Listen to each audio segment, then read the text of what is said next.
CM సినిమాన మజాకా. Vijay last చిత్రానికి ఎంత craze ఉందో అనేది టికెట్ బుకింగ్స్ చూస్తూనే తెలుస్తోంది. విజయ్ చివరి చిత్రంగా జననాయగన్ ఆడియన్స్ ముందుకి రాబోతోంది. విజయ్ ఇకపై సినిమాలో నటించను, నా లాస్ట్ చిత్రం జననాయగన్ అని ప్రకటించినప్పటి నుంచి సినిమాపై అంచనాలు ఉన్నాయి. అందులో విజయ్ సీఎం అయ్యాక విడుదల కాబోతున్న జననాయగన్పై అంచనాలు హైప్ మరింత పెరిగిపోయింది. అందుకే జననాయగన్ చూసేందుకు అభిమానులే కాదు, తమిళ ప్రేక్షకులంతా వెయిట్ చేస్తున్నట్లు కనిపిస్తోంది ఈ వ్యవహారం. జననాయగన్ టికెట్ బుకింగ్స్ సరికొత్త రికార్డులను క్రియేట్ చేస్తున్నాయి.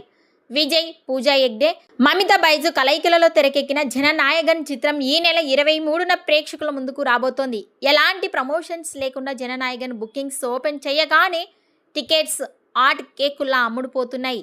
అది చూసి సీఎం సినిమానా మజాకానా అంటూ నెటిజన్స్ కామెంట్స్ చేస్తున్నారు. ఈ వీడియోపై మీ అభిప్రాయాన్ని కామెంట్స్ రూపంలో తెలియజేయండి.